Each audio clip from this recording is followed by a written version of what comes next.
പൊങ്കാല മഹോത്സവം നാളെയാണ്. പൊങ്കാലയെ വരവേൽക്കാൻ തലസ്ഥാനം ഒരുങ്ങിക്കഴിഞ്ഞു. രാവിലെ 10 മണിയോടുകൂടിയാണ് പൊങ്കാല ചടങ്ങുകളൊക്കെ ആരംഭിക്കുക. അവസാനവട്ട ഒരുക്കങ്ങളാണ് അവിടെ നടന്നുകൊണ്ടിരിക്കുന്നതും.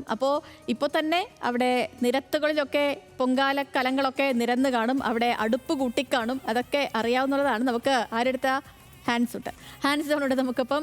ഹാൻസ്, ഒരുക്കങ്ങളൊക്കെ പൂർത്തിയായിട്ടുണ്ട് എന്ന് മനസ്സിലാകുന്നു.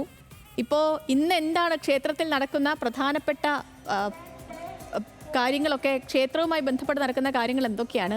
ഒപ്പം തന്നെ അനിയന്ത്രിതമായ ഭക്തജന തിരക്കായിരിക്കും. സുരക്ഷ ശക്തമല്ലേ? പറയാം ഹാൻസ്. സേതുലക്ഷ്മി, ഇന്നിപ്പോൾ വെളുപ്പിന് 4:30യോടെയാണ് നട തുറന്നതിന് ശേഷം അതിൻ്റെ ഭാഗമായിട്ടുള്ള പൂജാകർമ്മങ്ങൾ ഇപ്പോൾ പുരോഗമിക്കുകയാണ്. ആയതിനാൽ തന്നെ ഇപ്പോൾ ഭക്തജനങ്ങളെല്ലാം ദർശനത്തിനായാണ് ഉള്ളിലേക്ക് കടക്കുന്നത്. വെളുപ്പിന് ഇന്ന് പുലർച്ചെ 2 മണിവരെ നട തുറക്കും. അതിനുശേഷമായിരിക്കും നാളെ രാവിലെ വീണ്ടും പൊങ്കാല മഹോത്സവത്തിനായി ഈ നട വീണ്ടും തുറക്കുക. ഇപ്പോൾ നമുക്ക് കുറച്ച് ചേച്ചിമാർ നമ്മളോട് ചേരുന്നുണ്ട്. നമുക്ക് അവരോട് എവിടെ നിന്നാണ് വരുന്നത്? ഞങ്ങൾ പഴയന്നൂർ, തൃശ്ശൂർ ജില്ലയിൽ. സ്ഥിരമായിട്ട് വരുന്നുണ്ടോ? കഴിഞ്ഞെല്ലാം വന്നു, ഇനിയും വരണമെന്നുണ്ട്. ഒരുമിച്ചാണ് എല്ലാ വർഷവും ഒരുമിച്ച് തന്നെ വരുന്നത്? എന്തെങ്കിലും പ്രത്യേകം പ്രാർത്ഥനകൾ എന്തെങ്കിലും ഉണ്ടോ? അങ്ങനെയില്ലേ, എപ്പോഴും അമ്മയെ കാണണം, പൊങ്കാലിടണം തോന്നും. അപ്പം വരും. എവിടെയാണ് അടുപ്പൊക്കെ കൂട്ടുന്നത്? അടുപ്പ് നമ്മുടെ സ്ഥലം ഏതാ? തമ്പാനൂർ. സേതുലക്ഷ്മി, ഇവർ പറഞ്ഞ പോലെ വളരെ വലിയൊരു സംഘമായിട്ട് തന്നെയാണ് എല്ലാവരും ഇപ്പോൾ ഇവിടേക്ക് എത്തിച്ചേർന്നിരിക്കുന്നത്. കൂട്ടമായിട്ടാണ് എല്ലാവരും അമ്പലത്തിലേക്ക് എത്തിച്ചേരുന്നത്. എന്തായാലും ഇപ്പോൾ അമ്പലത്തിൽ പൂജകളും മറ്റ് കർമ്മങ്ങളും പുരോഗമിക്കുകയാണ്. ഇതിൻ്റെ ഭാഗമായി തന്നെ നാളെ ഇനിയിപ്പോൾ കുട്ടികളുടേതായിട്ടുള്ള പ്രോഗ്രാമുകളും ഉണ്ട്. എന്തായാലും ഇപ്പോൾ നമുക്ക് ദൃശ്യങ്ങളിൽ തന്നെ കാണാൻ കഴിയും വളരെ വലിയൊരു ഭക്തജന തിരക്കാണ് ഇപ്പോൾ അമ്പല നടയിൽ മൊത്തം ഉള്ളത്. നാളെ 11 മണിയോടെയാണ് പ്രധാന ചടങ്ങായിട്ടുള്ള കുത്തിയോട്ടം ഉള്ളത്. ഇതിൻ്റെ ഭാഗമായി തന്നെ 590ഓളം കുട്ടികൾ പങ്കെടുക്കുന്നുണ്ട്. ഇവർക്ക് വേണ്ട സജ്ജീകരണങ്ങളെല്ലാം പൂർത്തിയായിട്ടുണ്ടെന്ന് തന്നെയാണ് ക്ഷേത്ര ഭാരവാഹികൾ പറയുന്നത്. ഇതിൻ്റെ ഭാഗമായി തന്നെ ഇപ്പോൾ നമുക്കറിയാം, ആറ്റുകാൽ പൊങ്കാലയിൽ ഏറ്റവും പ്രധാനമായിട്ടുള്ളത് പൊങ്കാലയിടൽ തന്നെയാണ്. ഇത് പൊങ്കാലയിടൽ നാളെ രാവിലെ 10 മണിയോടുകൂടിയാണ് ആരംഭിക്കുന്നത്. നഗരത്തിൻ്റെ വിവിധ പ്രദേശങ്ങളിൽ സ്ത്രീകൾ പൊങ്കാലയിടും. അത് ഉച്ചയോടുകൂടി തന്നെ അവസാനിക്കും. ഏകദേശം ഒരു 1:15 തന്നെ ആയിരിക്കും നിവേദ്യം ദേവിക്ക് സമർപ്പിക്കുക.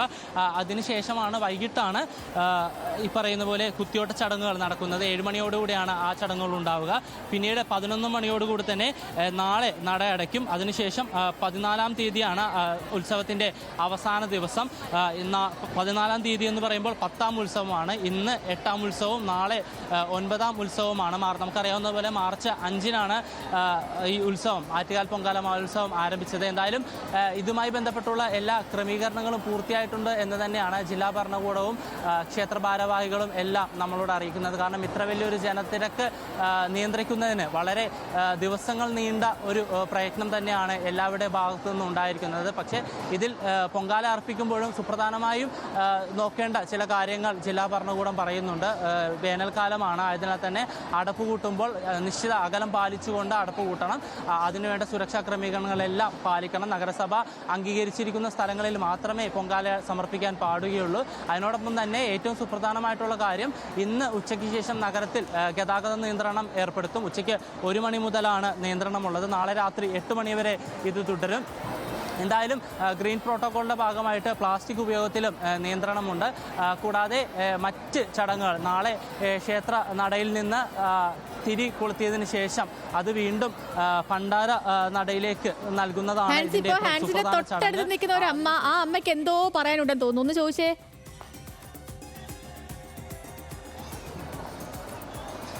സേതുലക്ഷ്മി, അമ്മ എന്നെ കടന്നു പോയെന്ന് കരുതുന്നു. കാരണം അമ്മയെ ചുറ്റിനും കാണാൻ കഴിയുന്നില്ല. ഇപ്പോൾ വളരെ തിരക്കാണ്. ഇപ്പോൾ നമുക്ക് ദൃശ്യങ്ങളിൽ കാണാൻ കഴിയും, നടയിലൂടെ സ്ത്രീകൾ ഓടിക്കൊണ്ടിരിക്കുകയാണ്. അമ്മ എവിടെയോ നഷ്ടപ്പെട്ടു എനിക്ക്. നമുക്ക് എന്തായാലും ഇനി അടുത്ത തവണ വരുമ്പോൾ എന്തായാലും പ്രതികരണം എടുക്കാം. കാരണം നമുക്ക് ചുറ്റുമുള്ള എല്ലാവരും നമ്മളെ തോണ്ടി വിളിക്കുന്നുണ്ട്, ഞങ്ങൾക്ക് സംസാരിക്കാനുണ്ട്, ഏത് ചാനലാണെന്നൊക്കെ.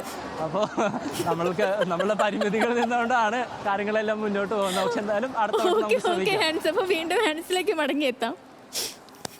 അപ്പോൾ ആറ്റുകാൽ പൊങ്കാലയുമായിട്ട് ബന്ധപ്പെട്ട് അവിടെ ക്ഷേത്രത്തിൽ നിന്നുള്ള ദൃശ്യങ്ങളൊക്കെയാണ് നമ്മൾ കണ്ടത്. പക്ഷേ നമ്മൾ ഈ പൊങ്കാല ഉത്സവത്തിനപ്പുറമേ ഈ മറ്റ് കുറച്ച് കാര്യങ്ങൾ കൂടിയുണ്ട്. ഇപ്പോൾ ഈ ഹാൻസ് പറഞ്ഞ പോലെ തന്നെ കുത്തിയോട്ടം, അതുപോലെ തന്നെ കുട്ടികളുടെ താലപ്പൊലി, ഇതിനൊക്കെ പുറമെ വിവിധ ദിക്കുകളിൽ നിന്ന് വൈകുന്നേരം എനിക്ക് തോന്നുന്നു ഒരു 8-9 മണിയൊക്കെ ആകുമ്പോഴാണ് തോന്നുന്നു വിളക്ക് കെട്ടുകൾ വരും.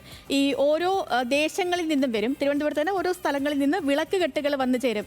അപ്പോൾ ഈ വിളക്ക് കെട്ടുകൾ വന്നു ചേരുന്ന ആ ഒരു കാഴ്ചയും ഭയങ്കര അടിപൊളിയാണ്. കാരണം ആ സമയത്ത് ഭയങ്കര ചെണ്ടമേളവും കാര്യങ്ങളും അതിനെ അനുകമ്പിച്ച് അതിനെ പിന്തുടർന്ന് വരുന്ന ആളുകളും അങ്ങനെ ഭയങ്കര രസമുള്ള ഒത്തിരി കാഴ്ചകൾ കൂടി ഈ ആറ്റുകാൽ ക്ഷേത്രോത്സവത്തിന്റെ ഭാഗമായിട്ട് അവിടെ നടക്കുന്ന കാര്യങ്ങളൊക്കെയാണ്.